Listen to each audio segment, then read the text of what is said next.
우리는 계속해서 교회에 대한 이야기들을 나누고 있습니다. 우리 사도행전은 특별히 교회에 대한 본질적인 모습들을 굉장히 잘 설명하고 있다는 것을 보게 됩니다. 우리 초대교회에 대해서 살펴볼 때 우리가 사실은 초대교회는 문제가 없는 교회라고 인식할 수도 있습니다. 왜냐하면 모든 교회가 외쳤던 슬로건 자체가 초대교회로 돌아가자 이런 슬로건을 굉장히 많이 외쳤기 때문이죠. 사실은 초대교회로 돌아가자 이것은 문제없는 교회로 돌아가자가 아닌 것이죠. 왜냐하면 초대교회 때는 항상 문제가 있었습니다. 이것이 이제 초대교회에 대한 새로운 이해, 새로운 관점이죠. 여러분, 우리가 뭔가를 다시 그쪽으로 돌아가자 했을 때 우리는 문제없는 그곳이 아니라는 거죠. 말씀으로 돌아가자, 기도로 돌아가자, 이것은 굉장히 합리적이고 좋은 것입니다. 하지만 어떤 공동체적, 어떤 집단적 이런 것으로 돌아가자고 했을 때는 조금 슬로건으로 외치는 것이 아니라 조금 더 그 말씀을 살펴보고 고민하고 이해해 볼 필요가 있다는 것이죠. 초대교회로 돌아가자 했을 때 만약에 그 많은 문제가 있는 교회들처럼 우리 교회가 돌아가자고 한다면 여러분, 이것은 굉장히 위험한 것이죠. 그렇다면 초대교회가 가지고 있는 강점, 정신, 스피릿 이것으로 돌아가자고 한다면 사실은 굉장히 좋은 요소들이 많다고 생각합니다. 어쨌든 초대교회는 문제없는 교회들이 아니라 초대교회는 문제를 해결하는 교회였다는 것이죠. 그래서 저는 이것이 초대교회로 돌아가야 되는 이유 중에 하나라는 겁니다. 문제는 언제든지 일어날 수 있습니다. 갈등도 언제든지 일어날 수 있습니다. 한번 이야기한 적이 있었지만 갈등이라는 말 자체는 갈나무와 등나무의 싸움에서 일어나죠. 한 곳에서 자라서 갈나무와 등나무가 계속 싸우면서 자랍니다. 하나가 죽을 때까지 이 갈등, 갈나무와 등나무는 계속 싸우는 거죠. 결국 하나가 죽어야지 하나가 살아남습니다. 이것이 바로 갈등이라는 단어가 나온 기원입니다. 그러면 이 세상에서도 갈등은 언제든지 어떻게든지 무엇이든지 어떤 상황이든지 있다는 것입니다. 문제도 마찬가지죠. 사람이 사는 그곳은 사람이 문제를 일으키는 근원이기 때문에, 죄인이기 때문에 사람이 있는 곳은 항상 갈등과 문제가 일어날 수 있다는 것을 기억해야 됩니다. 그래서 초대교회로 돌아가자는 것은 문제가 없는 교회처럼 돌아가자가 아니라 문제를 해결하는 교회로 돌아가자. 이것이 굉장히 더 합리적이고 성경적인 방식이라는 겁니다. 사도행전 교회의 파워는 대단했습니다. 말씀과 기도와 교제와 나눔의 파워가 있었습니다. 말씀 한번 전하면 모든 사람들이 감동을 받고 복음을, 예수님을 받아들였습니다. 기도하며 하늘이 열렸습니다. 응답이 되었습니다. 그리고 교제할 때는 굉장히 뜨겁게 서로 사랑하면서 매일 모여서 식사하고 식탁 공동체를 했습니다. 나눔은 그냥 대충 나눔한 게 아닙니다. 자신의 재산을 팔아서 나눔에 동참했습니다. 굉장한 파워죠. 이런 요소들은 우리 교회가 꼭 돌아가야 되는 요소라는 겁니다. 하지만 이런 초대교회 때도 문제가 있었습니다. 그 문제는 두 가지 문제가 있었는데, 첫 번째는 외부에서 들어오는 문제가 있었고, 두 번째는 내부에 있는 문제가 있었던 것이죠. 이 사도행전 6장 앞쪽에 보면 이 문제가 어디로서 들어왔냐면 외부에서 들어왔습니다. 그것은 바로 핍박이었습니다.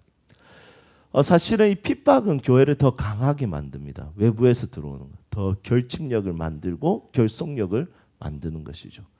그래서 외부에서 오는 핍박은 이 교회를 더 뜨겁게 만들고 더 허다한 무리들이 더 예수 그리스도를 믿을 수 있는 이유와 동기가 됩니다.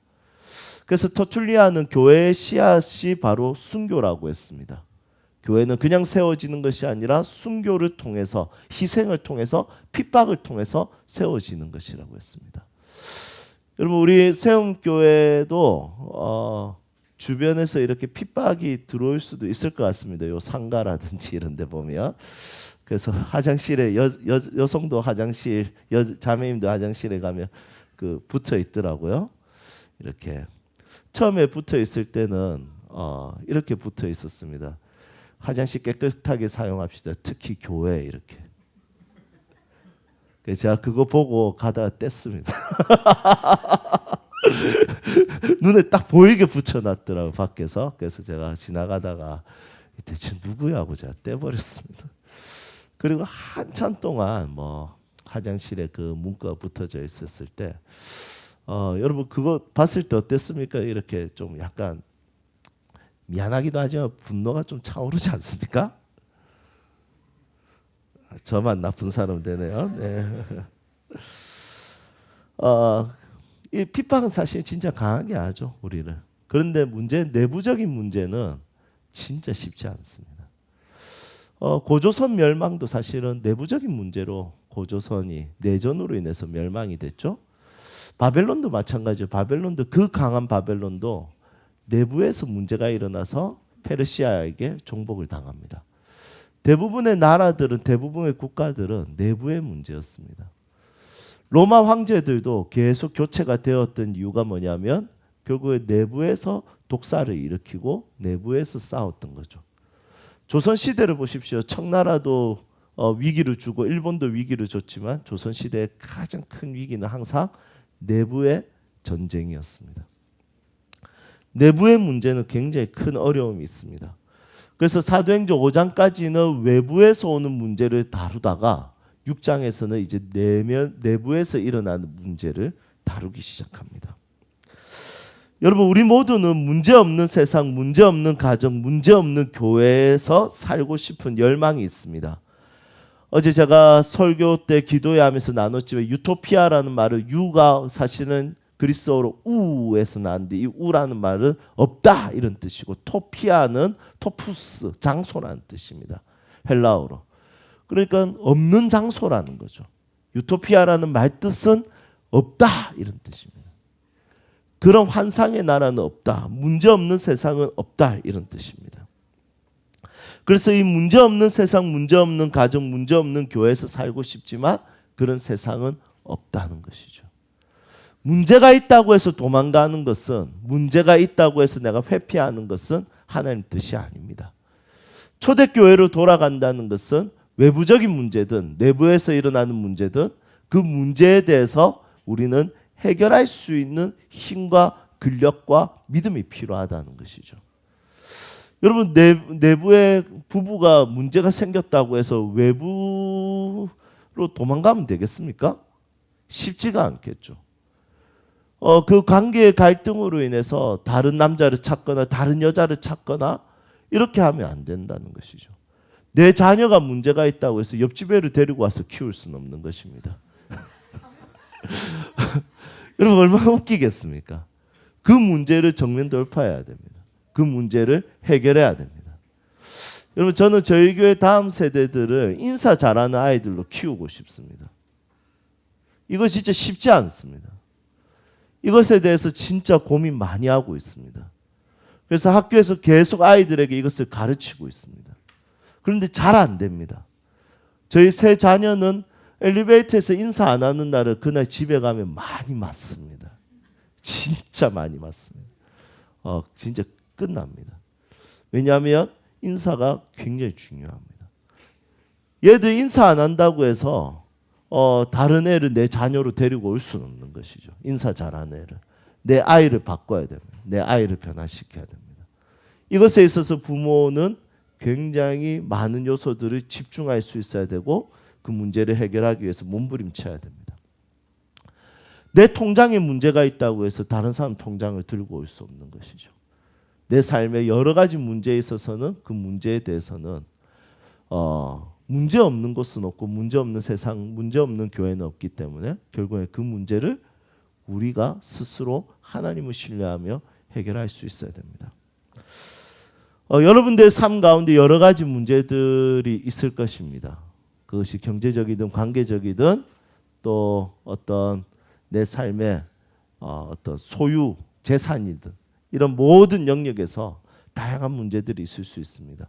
이 문제들을 여러분들이 잘 하나님의 은혜 안에서 해결할 수 있었으면 좋겠습니다. 여러분, 우리 교회 안에도 문제가 있을 수 있겠죠. 맞죠? 저희 교회 분위기 좋지 않습니까? 분위기 좋지만 분명히 문제가 있을 수 있습니다. 근데 어쩌겠습니까? 문제를 해결해야죠. 그 문제를 해결하지 못한다면 교회는 위기와 어려움을 당하고 두 파로 나눠지게 될 것입니다. 이 문제를 해결하기 위해서 우리에게 많은 리더십들이 필요합니다. 우리에게 많은 고민들이 필요하고 많은 기도가 필요하다는 것입니다. 이 초대교회도 문제가 이제 내부적인 문제가 생긴 것입니다. 이 내부적인 문제는 제가 이렇게 명칭을 만들었습니다. 팔안굽 문제. 뭡니까? 팔이 안으로 굽어버리는 문제였습니다. 여러분, 어떻게 굽어버렸습니까? 이 교회 안에 남편을 잃은 가부들이 좀 있었습니다. 이 당시에 여성들에게 직업이 잘 주어지지 않았기 때문에 그 당시에 남편이 없는 가부는 생계를 유지하기가 어렵고 목숨을 유지하기가 어려웠습니다. 그래서 그 당시에 많은 가부들이 먹고 살기 위해서 매춘업을 하기 시작했습니다. 그래서 교회는 그들에게 매춘업을 그만두세요 이렇게 말하는 것보다 중요한 것은 뭐냐면 그들의 삶의 문제를 해결해 주기 위해서 참여합니다. 여러분, 교회는 슬로건으로 이 세상을 바꾸는 것이 아니라 교회는 희생과 헌신과 참여로 바꾸는 것이죠. 교회는 낙태를 반대합니다. 여러분, 반대하시죠? 예, 낙태를 반대하는 집단입니다. 그러면 낙태를 반대하려면 교회는 그 아이들이 잘 자랄 수 있도록, 태어나서 잘 자랄 수 있도록 교회는 안전망을 만드는 것에 함께 참여하고 동참할 수 있어야 됩니다. 교회는 동성애를 반대합니다. 여러분, 반대하시죠? 예, 동성애를 반대하는 대신에 그들을 위한 안전망을 만들어야 됩니다. 그들의 에이즈를 치료할 수 있도록 우리가 함께 참여하고 동참할 수 있어야 됩니다. 교회는 과부들에 있어서 교회는 신경을 써야 됩니다. 왜냐하면 오늘 이 말씀처럼 과부들은 경제적인 자립성이 없기 때문에 교회가 이것에 대해서 문제를 해결할 수 있어야 됩니다. 여러분, 교회는 희망 고문을 하는 곳이 아닙니다. 잘할 수 있습니다. 힘낼 수 있습니다. 믿음으로 이겨내십시오. 희망 고문하는 것이 아니라 교회는 실질적인 문제에 있어서 참여하는 곳입니다. 이 과부들은 사실은 소수지 않겠습니까? 이 집단에서 소수지만 이 모든 에너지는 흐름이 있습니다. 그 에너지의 흐름이 어떠냐면 물하고 똑같습니다. 이 에너지는 물이라는 것은 위에서 아래로 흐르듯이 에너지도 어떤 흐름이 있다는 것이죠. 저는 교회도 이 에너지의 흐름이 물처럼 돼야 된다 생각합니다. 위에서 아래로 흘러야 된다 생각하는 거죠. 에너지는 우리가 결정하는 것에 따라서 위로 흐르기도 하고 밑으로 흐르기도 합니다. 그런데 교회가 가지고 있는 에너지와 힘이 아래로 흐르게 만드는 것이 교회가 가지고 있는 가장 중요한 특권이고 선택이라는 생각을 하게 됩니다. 오늘 이 말씀에 보니까 다수의 힘을 모아서 소수들을 돕는 것을 보게 됩니다. 교회 집단의 다수의 힘을 모아서 가부들, 이 소수들을 돕는 것이죠. 그래서 다수의 힘은 다수의 원칙과 다수의 원리와 다수가 원하는 것을 이루기 위해서 힘을 모으는 것이 아니라 다수들은 소수를 돕기 위해서, 소수를 세우기 위해서, 소수를 지원하기 위해서, 소수를 격려하기 위해서 에너지를 흘러가게 하는 것이 바로 다수가 모아야 될 힘이라는 것입니다. 교회는 이것을 위해서 사는 것이죠. 교회가 가지고 있는 다수가 가지고 있는 이 집단의 힘을 가지고 예수 그리스도의 이름으로 소수를 돕는 것입니다. 여러분, 우리 교회가 에너지를 잘 흘러가게 했으면 좋겠습니다.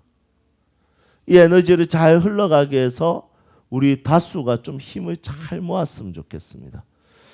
우리 사랑하는 성도님들, 먹고 사는 것에 큰 문제는 대부분 없으실 거라 생각합니다. 네, 괜찮을 것 같아요. 네. 수환 집사님 괜찮으시죠? 뭐 독일 갔다 올 정도면 뭐 아주 예, 상류층 아니겠습니까? 아, 네. 뭐 물론 다 빚으로 갔다 왔지만 여러분 이 빚이라는 게 그렇지 않습니까? 낼만 하니까 내는 겁니다. 무리해서라도. 여러분 저희 집은 빚을 낼 수도 없습니다. 안 빌려주는데 어떻게 내겠습니까? 여러분 우리는 사실은 무엇을 먹을까 무엇을 입을까 이 무엇이라는 고민을 하죠.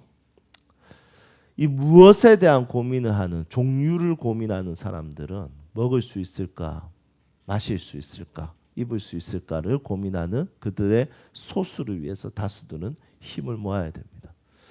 앞으로도 저희 교회는 소수들을 잘 섬길 수 있는 교회가 되기를 소망합니다. 다수결의 원칙은 다수가 소수보다 중요하게 여기는 것, 다수의 의견도 중요하고 다수가 가지고 있는 그 직결력이 중요하다는 것을 우리는 어렸을 때부터 배웠습니다.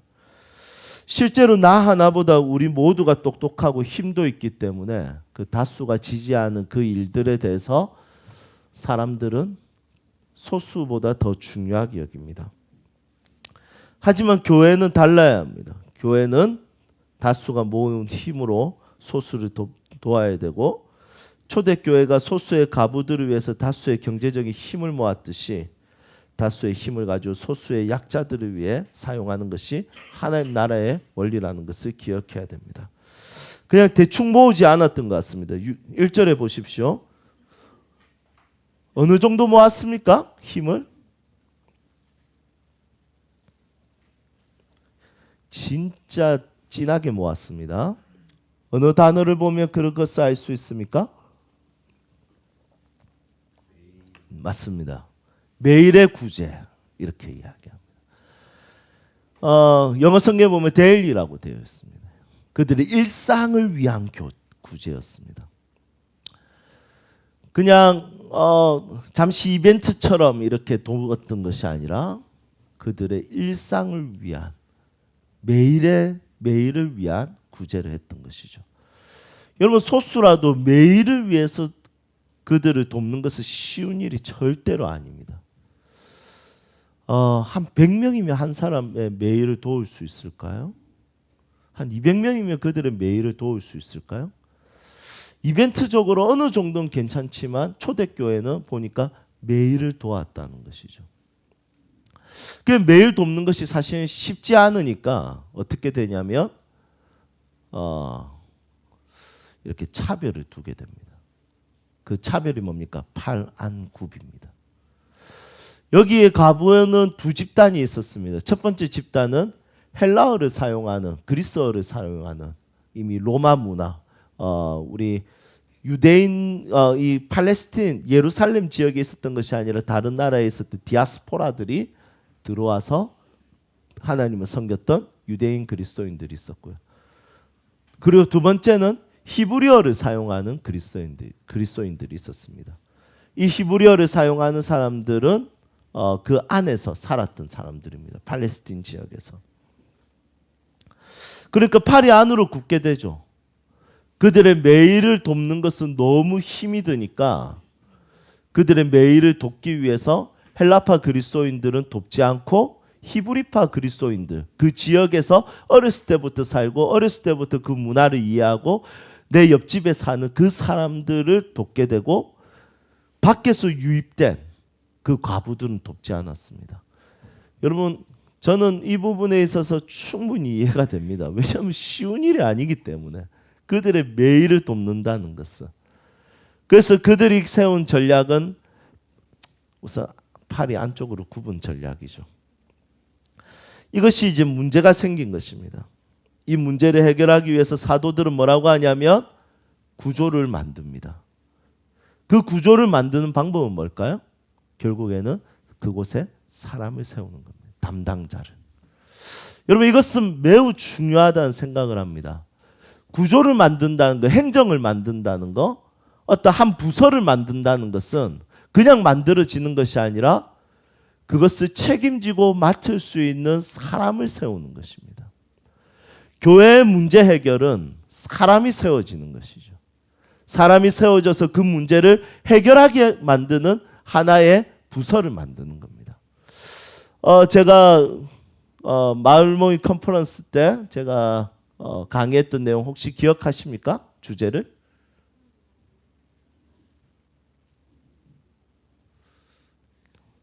아무도 기억 못 하시는 것 같네요. 네? 아니, 그거는 작년에 청년들한테 했는데. 혹시 기억하세요?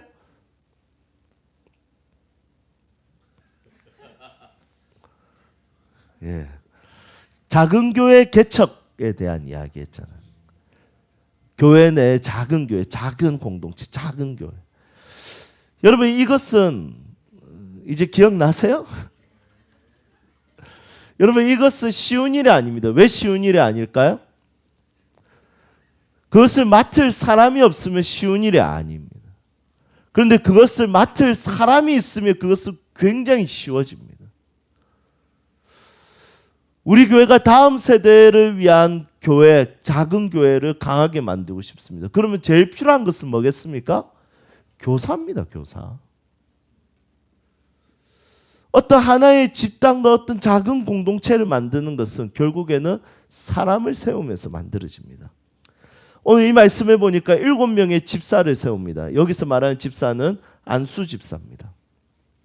이 안수 집사 7명을 세워서 그 문제를 해결하게 합니다. 구제를 맡아서 그것을 해결합니다. 여러분, 사실은 한 명만 있어도 해결될 것 같죠? 왜 7명이나 세웠을까요? 여러분, 이게 진짜 쉬운 문제가 아니라는 거예요. 왜냐하면 그들의 매일의 일상을 돕는 거, 일상을 책임지는 거, 이것은 어마어마한 돈이 듭니다. 과부, 만약에 자녀가 2-3명 있다고 생각했을 때 그 가정에, 한 가정에 드는 일상의 생활비가 어느 정도 되겠습니까? 만약에 교회가 식비를 지원해 준다 합시다.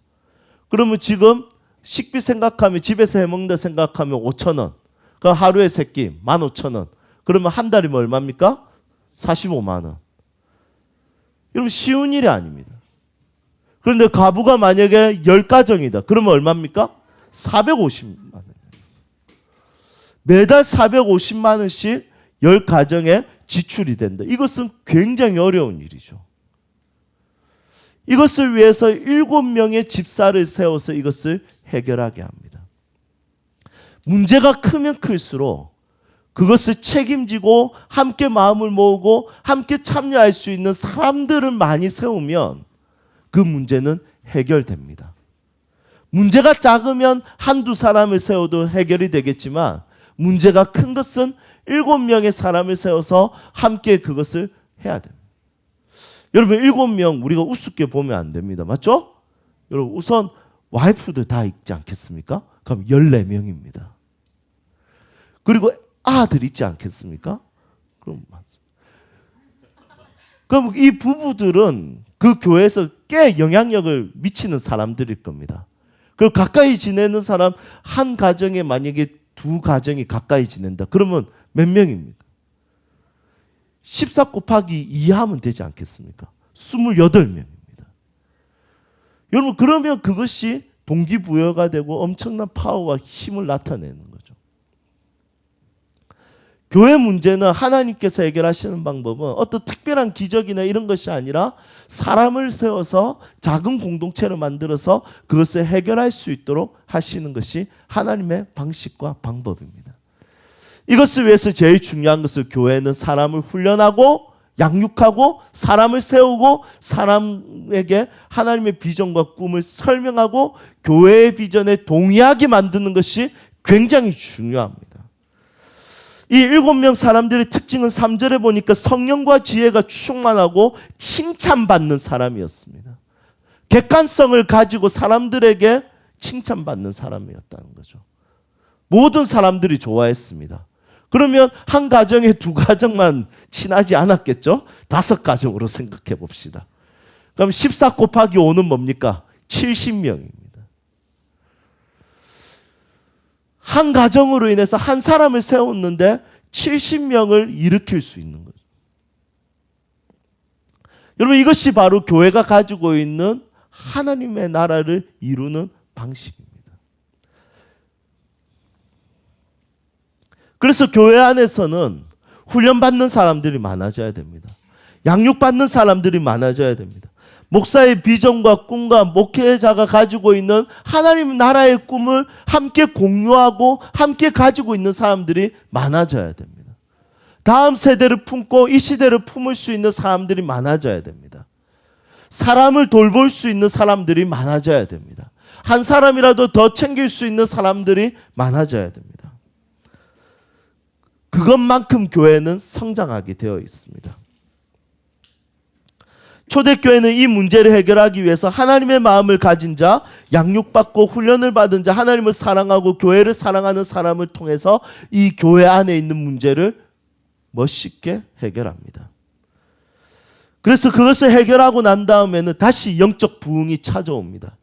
보십시오. 7절. 하나님의 말씀이 점점 왕성하여 예루살렘에 있는 제자의 수가 더 심히 많아지고 허다한 제사장의 무리도 이 도에 복종하니라. 이렇게 되어 있습니다. 여러분, 우리 교회 안에 하나님의 제자들이 많아질 수 있기를 소망합니다. 우리 교회가 가지고 있는 비전과 꿈과 소명에 함께 동참하고 동의할 수 있는 성도들이 많아졌으면 좋겠습니다. 문제가 일어났을 때 문제를 회피하려고 하는 것이 아니라 함께 그것에 마음의 힘을 모으고 함께 그것에 동참할 수 있는 믿음의 성도들이 많아지기를 소망합니다. 여러분, 결국에는 사람을 통해서 이루어집니다. 어제 카이로스 집회했습니다. 코로나로 인해서 청년 사역이 다 죽었습니다. 청년들이 잘 오지 못했습니다. 여러분, 저는 연합사역의 부르심을 느끼고 부산 성시와 청년기도국에 참여하고 사람들을 모으기 시작했습니다. 그 사람들을 모아서 첫 번째 집회에 약 1000명의 청년들을 모아서 함께 집회를 했습니다. 그 뒤로 이 연합사역을 계속 일으키기 위해서 고민하고 생각했을 때 예수전도단에서 이 일을 도와달라고 했습니다. 여러분, 예수전도단에서 도와달라고 했을 때 제가 들었을 때 이거 해야 되겠다라는 비전을 가졌습니다. 세 지역에서 했습니다. 한 곳은 서울, 한 곳은 대전, 한 곳은 부산입니다. 부산은 부산 성시아가 힘을 합쳤고, 팀록이 힘을 합쳤고, 예람이 힘을 합쳤고, 부산은 각 교회들이 힘을 합쳐서 카이로스 연합체를 만들었습니다. 여러분, 한 사람을 세웠을 때 그 한 사람을 통해서 수많은 사람들이 함께하게 되었습니다. 여러분, 사람이 중요합니다. 하나님의 사람이 잘 세워지는 것이 정말 중요합니다. 우리 세움교회가 빨리 성장할 필요는 없습니다. 하지만 한 사람이라도 제대로 훈련받고 양육받고 한 사람이라도 제대로 하나님의 사람으로 세워져서 그 사람들로 통해서 사람들이 세워지는 것을, 작은 공동체가 힘이 있어지는 것을 보기를 원합니다. 그래서 오늘 오후에 리더십 수업에 꼭 참여하시기를 바랍니다. 여러분들이 잘 세워졌으면 좋겠습니다. 진짜 성경대로, 진짜 교회를 사랑하는 사람으로 정말 잘 세워져서 하나님의 교회를 아름답게 만들고 이 세상 가운데 믿음으로 돈에 흔들리지 않고 사람에게 흔들리지 않고 믿음으로 부르신 뜻을 향해서 달려갔으면 좋겠습니다. 사람이 중요합니다. 사람이 세워져야 됩니다. 훈련받은 그리스도인이 필요합니다. 하나님의 꿈과 비전과 말씀의 생명거는 하나님의 사람들이 세워져야 됩니다. 그들로 인하여 교회는 건강해집니다.